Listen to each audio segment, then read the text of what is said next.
আজকের এই ঐতিহাসিক তাফসীরুল কোরআন মাহফিলের মধ্যমণি আমাদের ভাগ্যাচা কয়রার নির্বাচিত জাতীয় সংসদ সদস্য, যিনি ইতিপূর্বে বাংলাদেশের সকল মানুষের কাছে একটি আলোচিত ব্যক্তি হিসেবে পরিচিত গ্রহণ করেছেন এবং এ দক্ষিণ জনপদের অত্যন্ত বলিষ্ঠ কণ্ঠস্বর আমাদের শ্রদ্ধাভাজন অভিভাবক জননেতা মাওলানা আবুল কালাম আজাদ এমপি আজকের মাহফিলের সভাপতির আসন গ্রহণ করছেন। তার তরফ থেকেই আমরা ছোট্টবেলায় যার নামটা শুনেছি, আলহাজ ডক্টর মোহাম্মদ মুফাজ্জল হোসেন। আজকের মাহফিলের সম্মানিত প্রধান মেহমান, বাংলাদেশ সহ এশিয়া উপমহাদেশের প্রখ্যাত আলেমে দ্বীন, বাংলাদেশের ইতিহাসে বিশেষ করে কুষ্টিয়ার এই জনপদের থেকে ইসলামিক চিন্তা চেতনার মানুষের সঙ্গে নিয়ে ভোট বিপ্লবের মধ্য দিয়ে ঐতিহাসিক বিজয় লাভ করে বাংলাদেশের ভাগ্য আকাশে নতুন করে একটি ইতিহাস তৈরি করেছেন ইসলামী চিন্তাবিদ, গবেষক এবং লেখক আমার শ্রেষ্ঠ ছোট ভাই মুফতি আমির হামজা এমপি কুষ্টিয়া 3।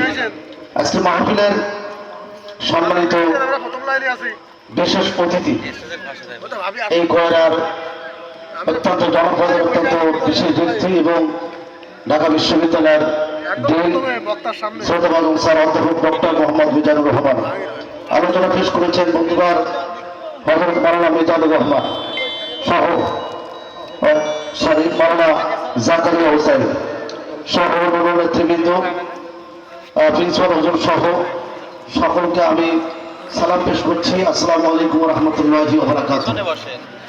আল্লাহ পাকের দরবারে শুকরিয়া জ্ঞাপন করছি যে রব্বুল আলামিন আকাশটাকে আমাদের জন্য একটু উর্বর পরিবেশ করে দিয়েছেন। আমরা সকলে বলি আলহামদুলিল্লাহ, একটু জোরে বলে আলহামদুলিল্লাহ, একটু আওয়াজ বলে আলহামদুলিল্লাহ, আর আওয়াজ বলে আলহামদুলিল্লাহ।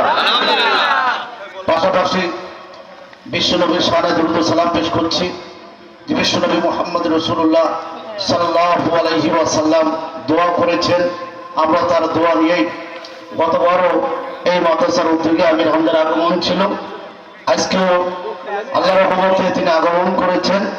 আমরা রাসূল সাল্লাল্লাহু আলাইহি ওয়াসাল্লামের কাছে দোয়া নিচ্ছি, আমরা সকলেই বলি মুহাম্মদ রাসূলুল্লাহ সাল্লাল্লাহু আলাইহি ওয়াসাল্লাম। শুধু মণ্ডলী, আমরা একটি বিষয় একটু কথা বলার খুবই দরকার, সেটা হলো আমাদের বক্তৃতার বয়স হচ্ছে আমার প্রায় 19 বছর। আমি দেশ এবং দেশের বাইরে মাহফিল করে যারা মিডিয়ার সাথে আমার সাথে সম্পর্ক আছে, তা আমি দুঃখ প্রকাশ করছি ওলামায়ে কেরামরা মেহেরবানি করে আমরা সবার সঙ্গে নন, ওনাকে দাওয়াত দিয়েছেন আপনাদের এই কয়রা জনপদের অত্যন্ত প্রিয় মানুষ মাওলানা মিজানুর রহমান ভাই, ওনাকে দাওয়াত দিয়েছেন মুফতি আমির হামজাকে, আমাকে দাওয়াত দিয়েছে বক্তা হিসাবে, আলহামদুলিল্লাহ বলেন। এবং শুধু তাই নয়, এখানে আমাদের মাওলানা মিজান ভাই স্বপ্ন দেখছে যে আল্লাহ চাইলে ডক্টর মিজানুর রহমান আজহারি পরে আসবে ইনশাআল্লাহ, ইনশাআল্লাহ, আল্লাহ যদি কবুল করেন ইনশাআল্লাহ। তো যাই হোক, আমাকে প্রিন্সিপাল হুজুর বলেছেন সামান্য কথা বলার জন্য, আমি আপনাদের সামনে একটা কথা বলি। ফালা ইয়াসুদ্দান্নাকা আনহা মাল্লা ইউমিনু বিহা ওয়াত্তাবা হাওয়াহু ফাতারদা। আল্লাহ তাআলা বলছেন 3 ব্যক্তির সাথে বন্ধুত্ব করা যাবে না। কয় ব্যক্তি? জবান খুলে কথা বলতে হবে। কয় ব্যক্তি? আবার বলেন, কয় ব্যক্তি? 3 ব্যক্তি।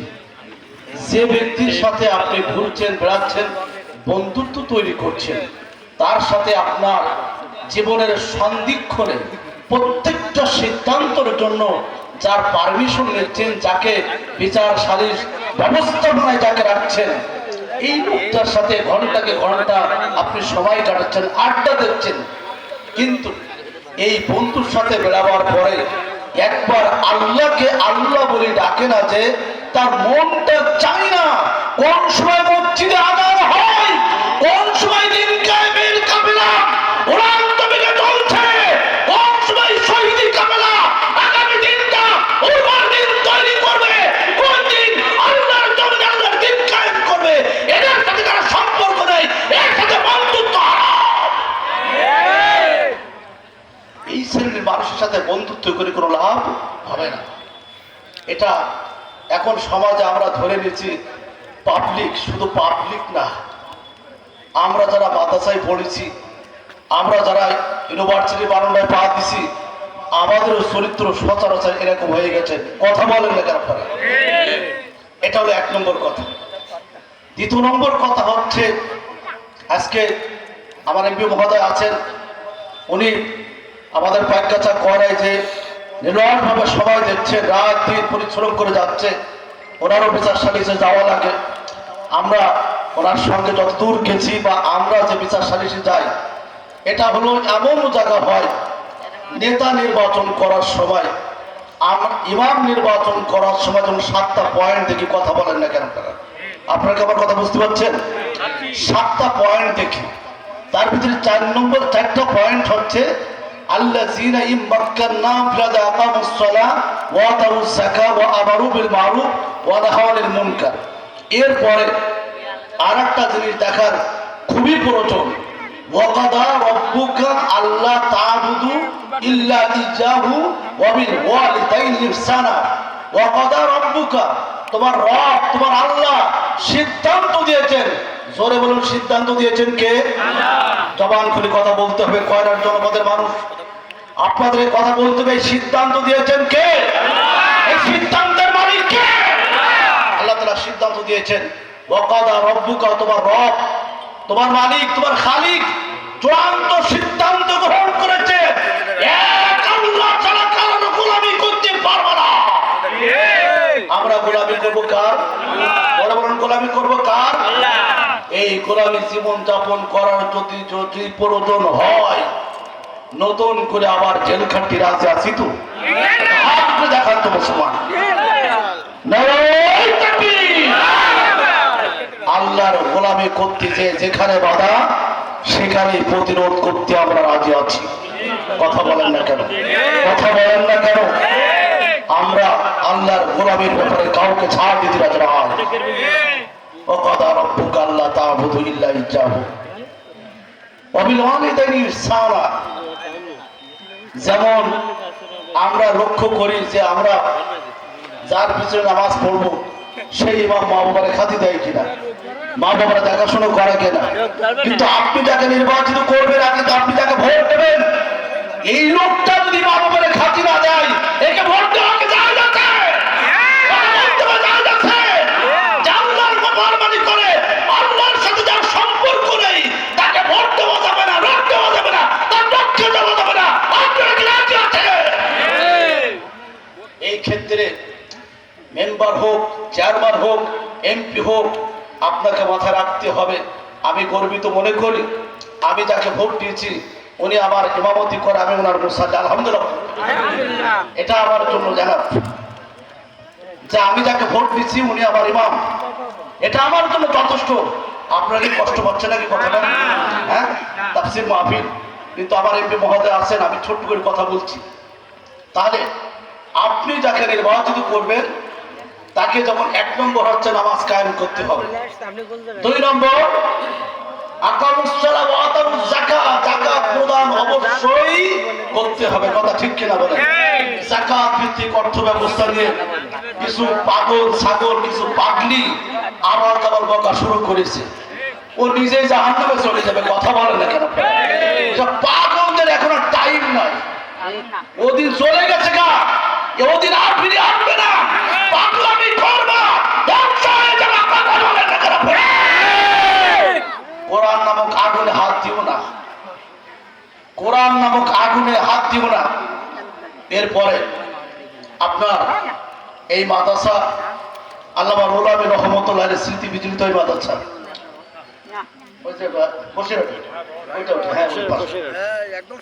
আল্লামা রুহুল আমিন রহমতুল্লাহের 48টি বই আমার পড়ার সুযোগ হয়েছে। আমি অনেকবার গেছি ওখানে বসিরহাটে। ওনার ছোট্ট একটা বই, মুসলমান কেন জাগে না, এই বইয়ের 37 নম্বর পৃষ্ঠায় 4 নম্বর লাইনে লেখা আছে, মুসলমান সব কিছু ঠিক আছে, কিন্তু মুসলমান তার আপন প্রভুকে ভুলে গেছে। এই কথাটা কি সত্য বলে মনে করেন আপনারা? অবশ্যই সত্য। কথা বলেন না কেন? অবশ্যই সত্য। তার মানে হচ্ছে কিছু জায়গায় আল্লাহকে মানি, কিছু জায়গায় আল্লাহকে মানি না। তাহলে যাদের সাথে পিতা মাতার যে সন্তানের সাথে সম্পর্ক নাই, সেই পিতা মাতার সাথে যে সন্তানের সম্পর্ক নাই, সেই সন্তানের সাথে আমাদের সম্পর্ক আর কোনো দরকার আছে? কথা বলেন। তার সাথে কি বন্ধুত্ব করা যাবে? তার সাথে কি সম্পর্ক তৈরি করা যাবে? 3 নম্বর, আপনার চলন্ত অবস্থায় কি যে হলো, সময় আর পাইনি, বৃষ্টি হলো মাহফিলের সময়, এই কথাটাকে বলা যাবে? সূরা লুকমানের 34 নম্বর আয়াতে আল্লাহ তাআলা 5টা কথা বলেছেন। আমি আর 2-3 মিনিট সময় দিচ্ছি মাত্র। এমপি মহোদয় বসে আছেন, আমাদের মুফতি আমির হামজার কথা বলবেন। এখানে আল্লাহ তাআলা 5টি কথা বলেছেন। কয়টা কথা বলেন তো? সূরা লুকমান এর আয়াতের প্রেক্ষাপট হচ্ছে বিশ্বনবী মুহাম্মদ রাসূলুল্লাহ সাল্লাল্লাহু আলাইহি ওয়াসাল্লাম মদিনাতুল মুনাওয়ারা দক্ষিণ পাশে আল্লাহর নবী দাঁড়িয়ে আপনার রাষ্ট্রের গুরুত্বপূর্ণ কথা বলছেন। ইতিমধ্যে বাম পাশে দেখে 17 জন নাকিব, 16 জন বুদ্ধিজীবী, দেশের উচ্চ পর্যায়ের পদস্থ কর্মকর্তা, যারা অধিকাংশ আপনার দার্শনিক এবং অত্যন্ত সুদক্ষ রাইটার, সাংবাদিক, এই ধরনের মানুষগুলো তারা এসে বলল, হে রাসূল সাল্লাল্লাহু আলাইহি ওয়াসাল্লাম, আপনার কাছে আমরা গুনি গুনি 5টা প্রশ্ন করব। আপনি যদি 5টা প্রশ্নের উত্তর দিতে পারেন তাহলে বুঝবো আপনি সত্য নবী নন। জোরে বলুন নাউজুবিল্লাহ। আরো জোরে বলুন নাউজুবিল্লাহ। তার মানে আমরা স্বাভাবিকভাবে জানি যে প্রশ্নের উত্তর দিলে তিনি গোল্ডেন প্লাস পাবে। কথা বলেন না কেন? প্রশ্নের উত্তর দিলে তিনি কি পাবেন? গোল্ডেন প্লাস পাবেন। আল্লাহ তাআলা বলছেন, হে নবী, ওরা যখন আপনার কাছে প্রশ্ন করবে, ইন্নাল্লাহা ইনদাহু ইলমুস সাআ, ওদের প্রথম প্রশ্ন, নবী গো আপনি বলেন কিয়ামত কখন হবে, কোন সালে হবে, কোন দিনে হবে, কোন টাইমে হবে? আল্লাহ নবী বলেন যে কিয়ামত কখন হবে এটা আল্লাহ তাআলা আমাকে বলেন নাই, কিয়ামত কোন টাইমে হবে, কোন সময় হবে এটা শুধুমাত্র আল্লাহ জানে। কথা বলেন না কেন? কিয়ামত কখন হবে আমাদেরকে কেউ আল্লাহ জানাইছে? আমাদেরকে জানাই দিয়েছে? দেন নাই। তারপরে হচ্ছে